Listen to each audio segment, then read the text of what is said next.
Bismillahirrahmanirrahim. Alhamdulillahirabbil alamin. Wassalatu wassalamu ala nabiyyina Muhammadin wa ala alihi wa ashabihi ajmain. Jemaah yang dimuliakan Allah, assalamualaikum warahmatullahi wabarakatuh. Allah Ta'ala berfirman dalam surat Al-Isra ayat 23, A'udzu billahi minasyaitonir rajim. Wa qada rabbuka alla ta'budu illa iyyahu wa bil walidaini ihsana imma yablughanna 'indakal kibara ahaduhuma aw kilahuma fala taqul lahumā uff wa la tanharhumā wa qul lahumā qawlan karīmā. Yang artinya, dan Allah telah memerintahkan supaya kamu jangan menyembah selain Allah, dan hendaklah kamu berbuat baik kepada ayah dan ibumu dengan sebaik-baiknya, dan jika salah seorang di antara keduanya atau kedua-duanya telah berusia lanjut dalam pemeliharaanmu, maka janganlah sekali-kali kamu mengatakan kepada mereka perkataan dan janganlah kamu membentak mereka, dan ucapkanlah kepada mereka perkataan yang mulia.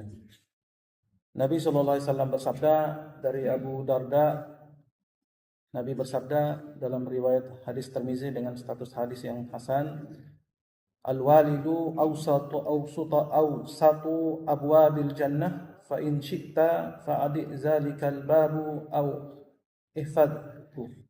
Orang tua adalah pintu surga yang paling tengah. Kalian bisa menyia-nyiakan pintu itu atau kalian bisa menjaganya. Jamaah rahimakumullah, dalam Islam Allah Ta'ala menetapkan bahwa berbakti kepada orang tua adalah perintah yang beriringan dengan perintah beribadah kepada Allah Ta'ala. Sebagaimana dikatakan tadi, wa qada rabbuka alla ta'budu illa iyyahu wa bil walidaini ihsana. Bentuk berbakti kepada orang tua, jamaah rahimakumullah, bisa dengan menghormati dan mendoakannya, membantu atau merawatnya, berkata yang lembut dan menyenangkan hati mereka.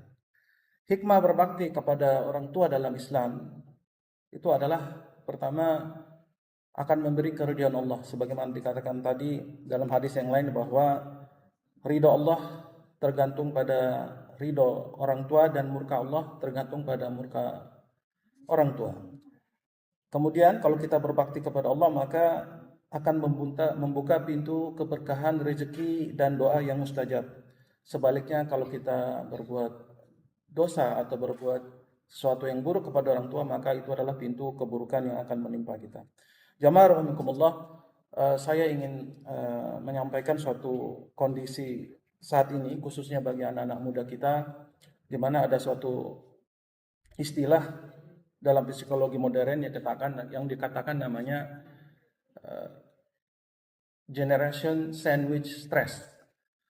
Jadi tingkat stres kepada generasi sandwich. Ini istilah yang sekarang muncul, jamaah, khususnya bagi anak-anak muda. Kenapa dikatakan generasi sandwich? Jadi anak-anak muda sekarang yang bekerja, mereka itu ibarat, kalau jamaah tahu, sandwich itu roti atau makanan dalam orang luar sana yang terdiri dari dua lapis, yang di tengahnya diisi sesuatu, apakah itu daging, roti, telur, atau sesuatu yang lain, sehingga dia ditimpa dari atas dan di bawah, dan itu dimakan. Nah, dikatakan sekarang anak-anak kerja, anak-anak muda zaman sekarang bekerja dikatakan sebagai generasi sandwich karena dia, pertama, dia tertimpa beban untuk membiayai orang tuanya. Yang kedua, dia tertimpa atau membebani untuk membiayai adik-adiknya yang masih kecil. Jadi ini kondisi yang ada sekarang, jamaah. Jadi dikatakan generasi sandwich. Nah, ini adalah psikologi kerja yang sedang menimpa anak muda. Sebenarnya istilah ini hanya untuk menunjukkan bahwa realitas zaman sekarang, anak-anak muda itu berada di posisi itu. Dia harus bekerja untuk membiayai orang tuanya, di sisi lain dia harus bekerja untuk membiayai adik-adiknya. Nah, permasalahannya adalah, jamaah, istilah ini dibawa oleh orang-orang yang kurang pemahaman agamanya. Bisa dikatakan mungkin mereka liberal atau ateis dan semuanya.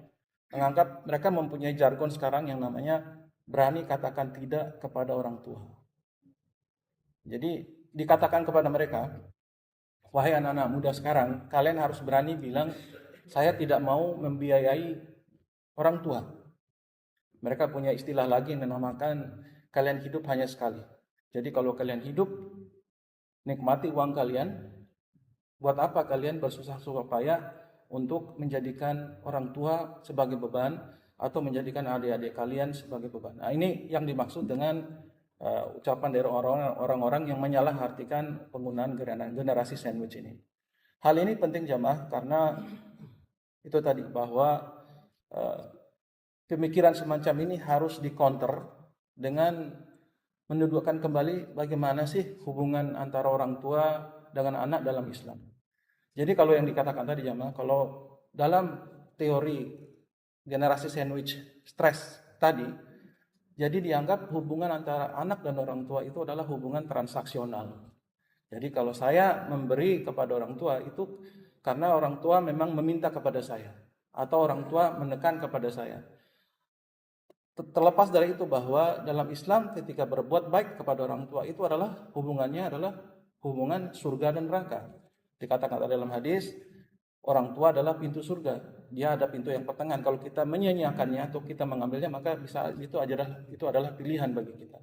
Tentunya bagi seorang mukmin bahwa melihat kondisi seperti ini, jangan sampai kita membiarkan anak-anak muda kita mempunyai pemikiran yang serupa. Saat ini pemikiran ini gencar diberikan kepada anak-anak muda sehingga yang kita khawatirkan dalam beberapa masa ke depan akan muncul anak-anak yang berpikiran bahwa orang tua adalah beban. Adik-adiknya adalah beban. Padahal yang dikatakan tadi hikmah dari kita berbakti kepada orang tua itu adalah membuka keberkahan. Dalam Islam yang namanya keberkahan itu bukan diukur dengan banyaknya materi atau seberapa banyak kita bisa menikmati apa yang kita punya, tapi dalam Islam yang dinamakan keberkahan adalah kebaikan yang bertambah dan bertambah. Jadi tentu saja bisa jadi dalam pandangan kita secara kuantitas orang itu tidak mempunyai banyak harta, tidak mempunyai banyak aset, tapi hidupnya berkah. Ini dinamakan keberkahan. Dibanding mereka yang punya banyak harta, banyak aset, tapi hidupnya tidak tenang. Dia harus memikirkan apa yang menjaga agar harta atau asetnya tersebut tidak berkurang. Jamaah rahimakumullah, ini yang saya katakan tadi bahwa kembali lagi bahwa ada hal-hal yang perlu kita perhatikan. Pertama, dalam menghadapi konsep seperti ini orang tua itu harus terbuka dan melakukan dialog kepada anaknya. Jangan sampai juga orang tua itu terkesan membebani atau menekan sesuatu kepada anaknya yang tidak pada tempatnya. Sementara dalam agama dikatakan la yukallifullahu nafsan illa wus'aha. Yang kedua, anak-anak juga sebenarnya harus bisa berkomunikasi yang jelas kepada orang tua. Jangan sampai jamaah ini ada kasus bahwa karena merasa terbebani, dia dengan gaji yang apa adanya, akhirnya terlibat pinjol, akhirnya menggadaikan SK-nya. Ini realita jamaah. Jadi karena mungkin ada realita seperti ini, maka muncullah bahwa kamu harus berani bilang tidak kepada orang tua. Mungkin cara memberitahukan kepada orang tuanya itu yang harus dengan cara yang sesuai dengan agama atau dengan adab dalam agama kita. Jangan sampai kita membentak, jangan sampai kita melakukan sesuatu yang membuat hati orang tua kita tidak terima atau tidak ridho. Karena dengan ridhonya mereka tentunya akan menjadi keberkahan bagi anak itu sendiri.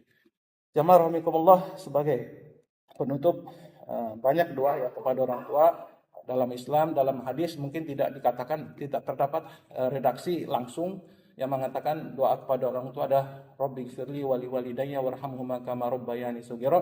Namun doa ini bisa diambil dari dua ayat Al-Qur'an. Yang pertama tadi dalam surat Al-Isra ayat 24, wa qadara rabbuka alla ta'budu illa iyyahu wa bil walidayni ihsana imma yablughanna indakal kibaru ahaduhuma aw kilahuma fala taqul lahumu uffin wa la tanharhumhuma wa qul lahumu qawlan karima wa qur rabbirhamhuma kama rabbayani shaghira.